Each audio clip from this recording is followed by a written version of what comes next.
Okay, everybody. So I'm back. It looks like we worked out some technical issues. And like I said, since everything is virtual, bear with us. We're going to still work things along the way, especially since it's our first virtual demo of the month. So to kind of restart everything, just in case you missed it the first time, my name is Laura. I'm the marketing and communications intern for Go Eat Give. And just in case you don't know what Go Eat Give is, we are a nonprofit organization where we strive to raise cultural awareness through sustainable travel, education, and most of all, food, my favorite thing. I'm super excited again to be here to welcome our first virtual cooking demo, and especially with our amazing guest chef, Chef Hector Santiago. For those of you who may not know him, Chef Santiago has a restaurant here in Atlanta in Ponce City Market and the Battery named El Superpan, and he recently opened El Pollo Pearl in Midtown too. He is a 3 times James Beard semifinalist, was awarded Rising Star of Atlanta, and was in Bravo's Emmy-winning show Top Chef Las Vegas. The list goes on, so be sure to check out the social media handles that are going to be linked in today's streaming and also in the post on our Facebook page, Go Eat Give. So now is the time to welcome our guest chef and bring him in. Hello, Laura. How are you today? Hi, how are you? I'm doing great. Thank you so much for being here today. It is an honor to have you. Thank you so much for giving us the opportunity. We love Go Get Eat, and Suchira always done a lot of stuff with us, and we love it. We love to represent our country. Yes. And here we are. It's great. So would you please let us know what you'll be demonstrating for us today? So we're gonna do a very classic dish really from Spain and Latin America, Spanish Latin America. So it's a shrimp al ajillo. And shrimp al ajillo, shrimp camarones, we call it usually. You will see it on a menu, a tourist menu, camarones al ajillo. We're gonna use shrimp, adobo, onions, and garlic. And a lot of times you also add some peppers. So that in itself is called a sofrito. We're doing what we call a white sofrito. That will be only onion and garlic, kind of a pre-colonial sofrito before we found peppers in this side of the world. So this dish also, we're gonna finish it up later on a sandwich, and we're gonna do a sandwich from the south of Puerto Rico, from where my father is from Ponce. You see a lot of shrimp sandwich, and you see a lot of octopus conch sandwiches that I always love. You can also do a mofongo, serve it with rice and beans over a salad. It's a very utilitarian kind of dish. You can make it and do anything on the side with it. You know, shrimp, garlic, onion, basically. Obviously, you know, we always complicate it a little bit. So we're gonna start by having some shrimp, and this shrimp we already deveined, and we like to use big shrimp. You know, they cook better. You keep a nice translucent center while getting a nice sear. That is the most important part to get an amazing flavor. Uh, for this dish, I usually cut them in half.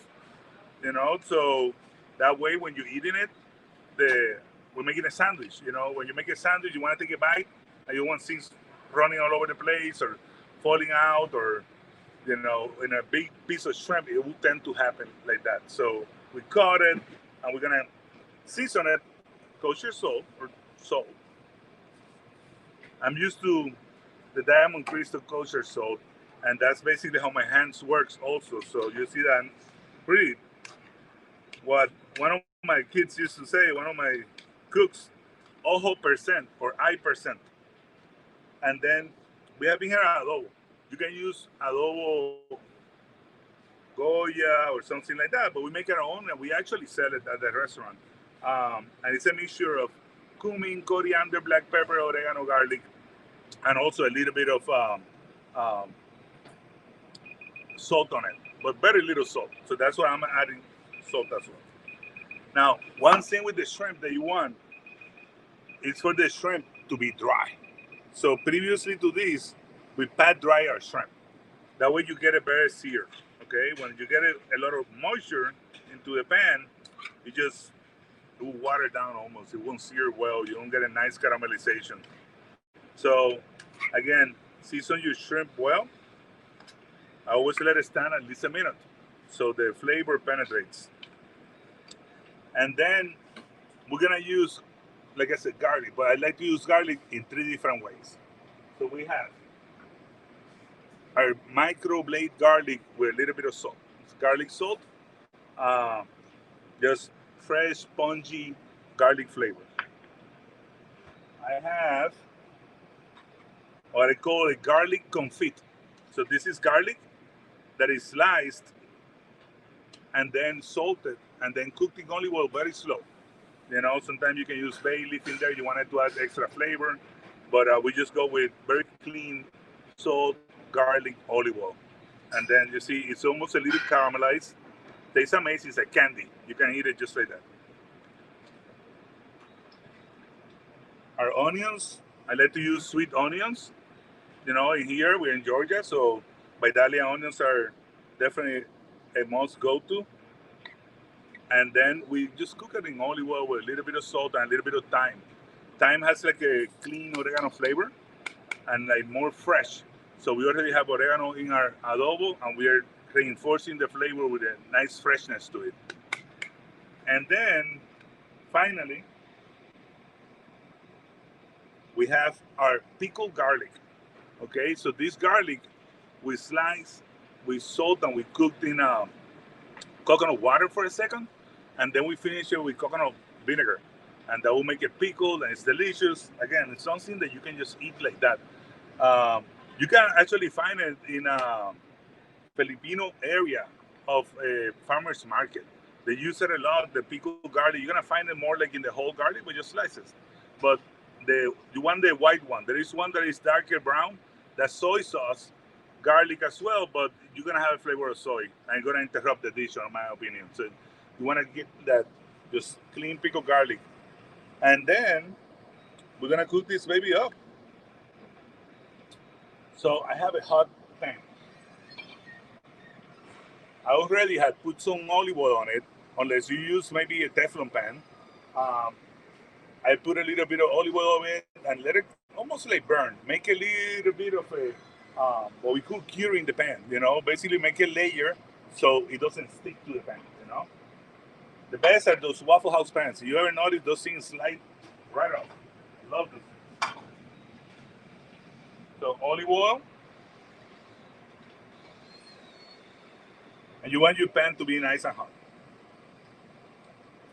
So again, this dish, as we're doing right now, you can add a few more things and make different dishes with it.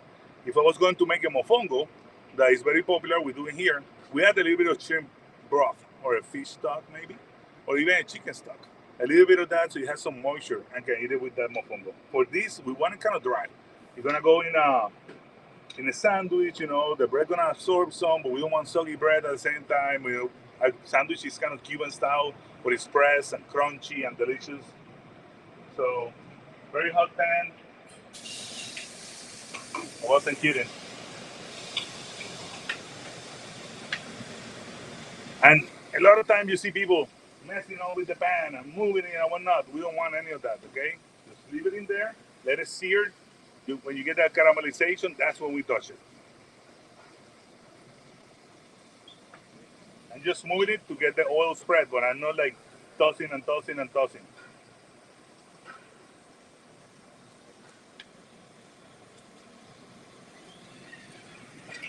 Now, another thing that we're gonna use with this, I'll talk to you a little bit about, is our Cuban bread. So this very old school bread. See this in here is a palmetto leaf, and it's tradition on this type of bread, this kind of Spanish bread, even in Puerto Rico, back in the day we used to do it like this. They put this on the bread as it's rising and it breaks it. And they call it like that. It breaks the bread. And it makes this, okay, it opens up the crumb. So back to our shrimp. See how it started? All that brown, all that little brown in there is the caramelization. You see that? That's what we want. Nice and brown, caramelized. Not burned. They'll be charred, which I love as well, but that's not what we're going for. So once you turn it, really, this shrimp is almost done. So what I'm gonna do is I'm gonna add all my ingredients right on top of it. Garlic raw goes first. You wanna get the garlic down to the pan so it cooks. Okay? our roasted garlic.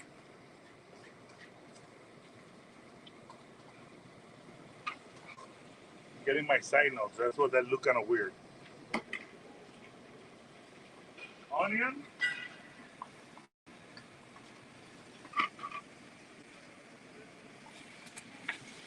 This one you want to mess with the best.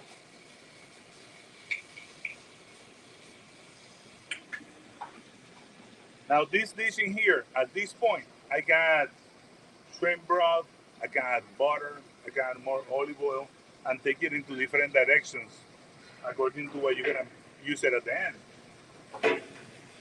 But that right there is our shrimp al ajillo.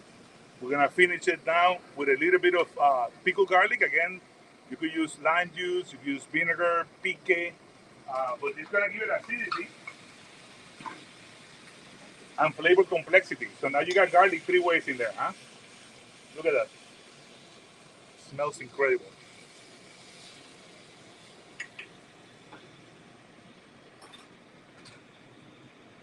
So voila, that's our shrimp al ajillo.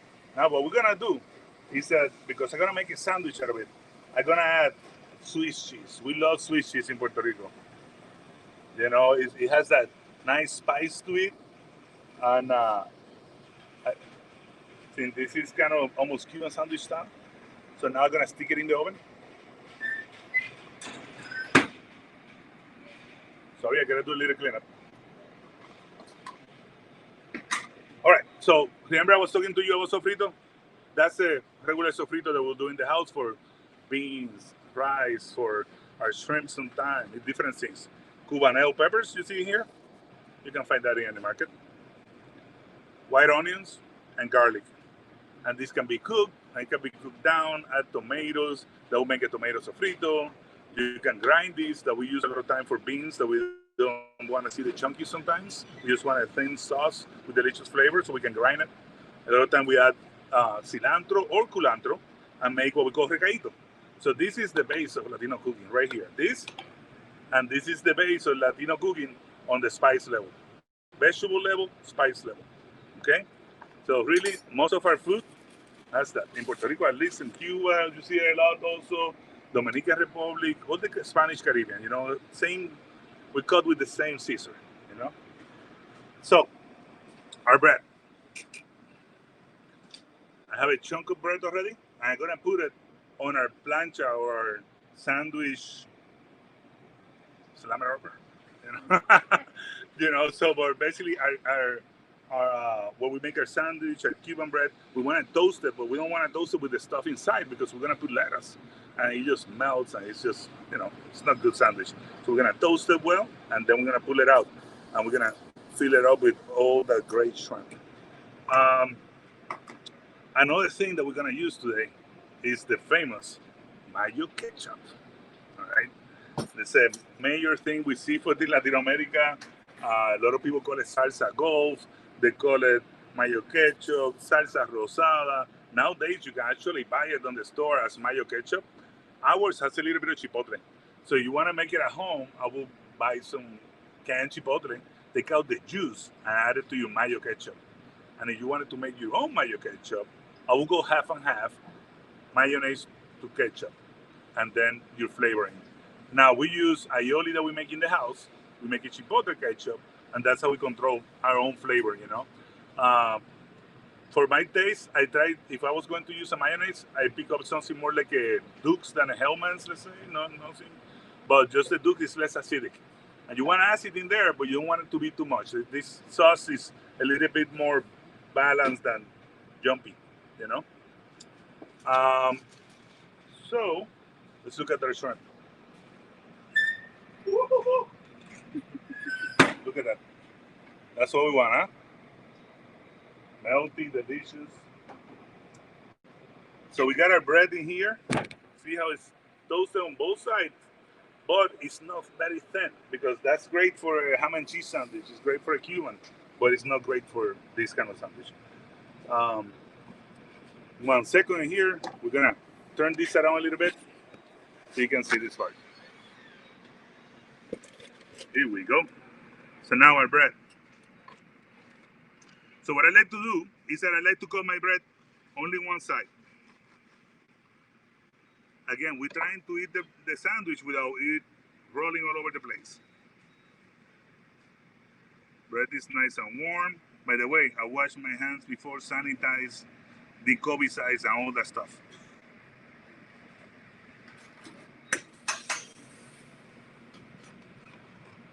Look at this mess of shrimp. Oh my God.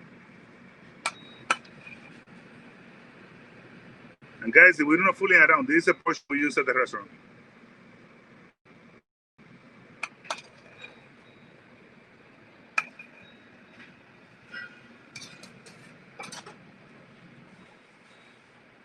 So now what we're gonna do is we're gonna add some lettuce.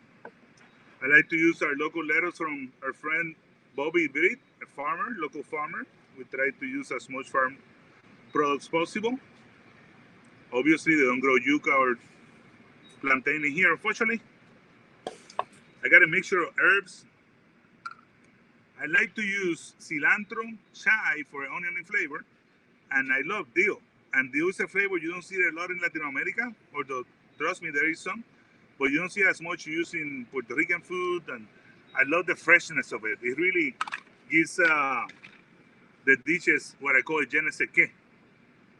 And some pickles to make it nice and bright.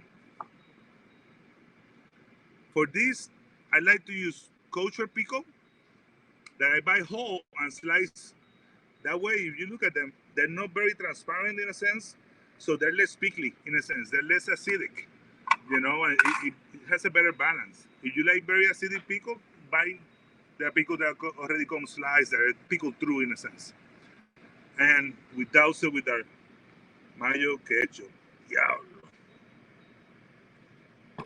It's kind of a typical sandwich from the south part of Puerto Rico, Ponce, where you see a lot of seafood sandwiches. And now in San Juan, you see things that are similar with 3 different meat called tripleta, which is also kind of this same style. Cut it.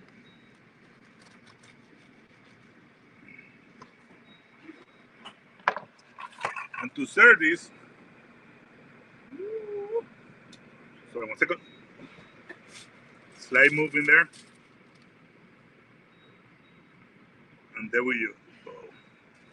It's one of our most popular sandwiches now, new in our menu. Our shrimp sandwich al ajillo, mayo ketchup, and all the traditional garnish. Salud.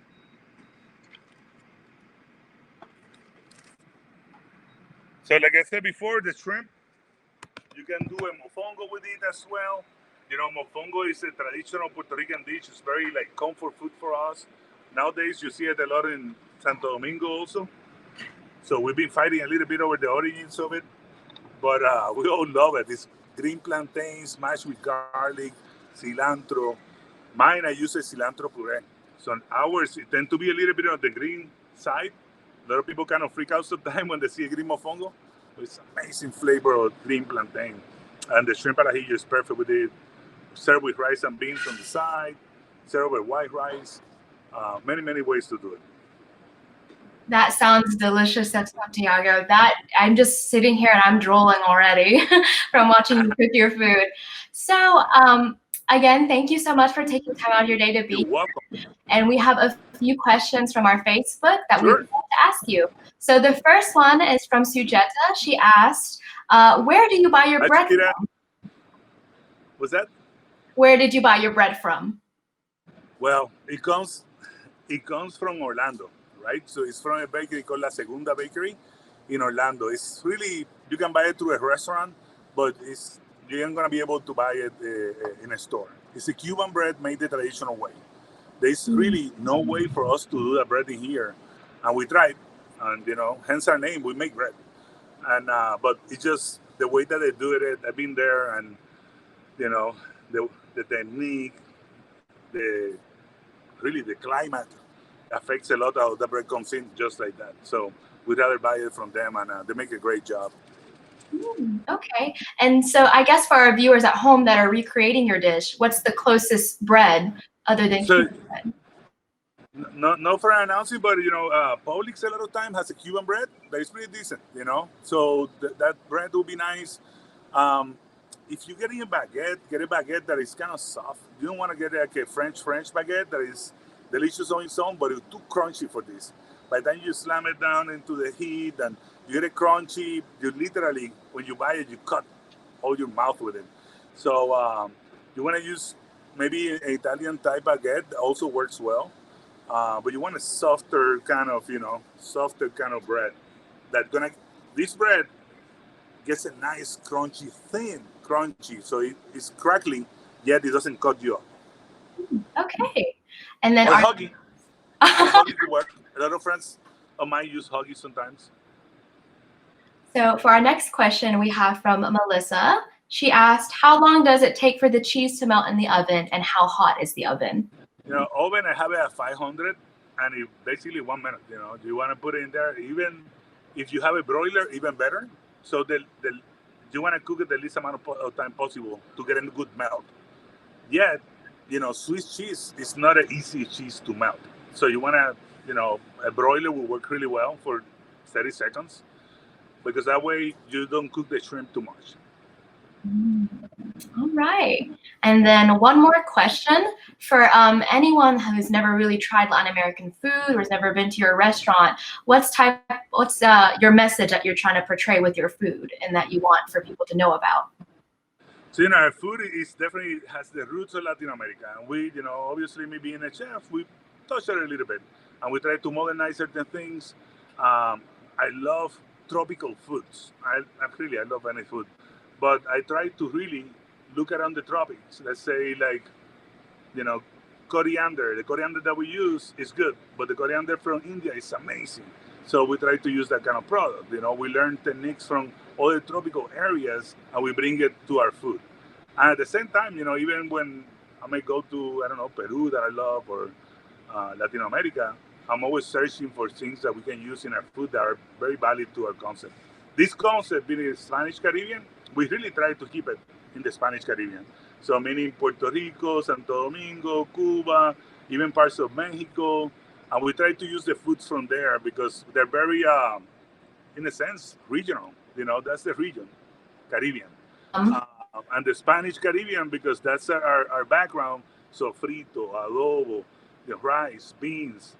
And then you see a lot of the roots. So we all share very similar foods that, in Mexico, they may cook it completely different. So I like to learn that, I bring it over. And that's the cuisine that we do. That's amazing. That sounds really great. And I'm excited for everything to get back and started so we can come to your restaurant. Can you let everyone know about your reopening and your hours? So yeah, we reopen right now up on City Market. We are at 11 to 8 when possible. And then we open every day. We have 5 seats at our bar. If you come with a group of 6, I can see you 6 at the bar, but that's the maximum. We're following all the COVID rules, 6 foot apart and all that. So, and then the market is open as well. The whole market is open. Seating is outside. So you want to come with the mentality that you're going to get the food, take it outside, eat it with your family, take it home. You can order through Uber Eats, and you can order through Grubhub, through our website. Really benefit us the most. So you come and pick it up.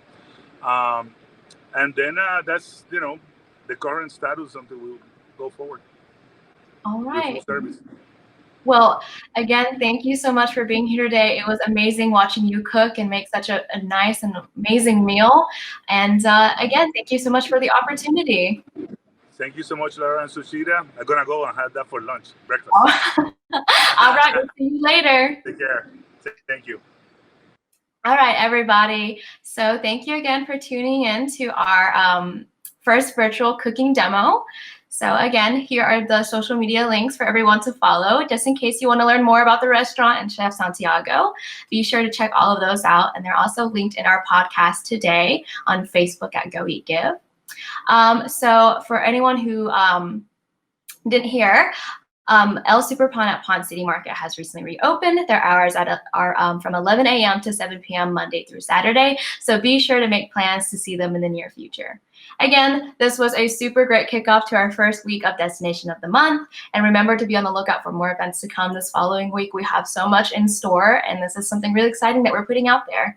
We'll see you soon. Thank you so much for tuning in, everybody.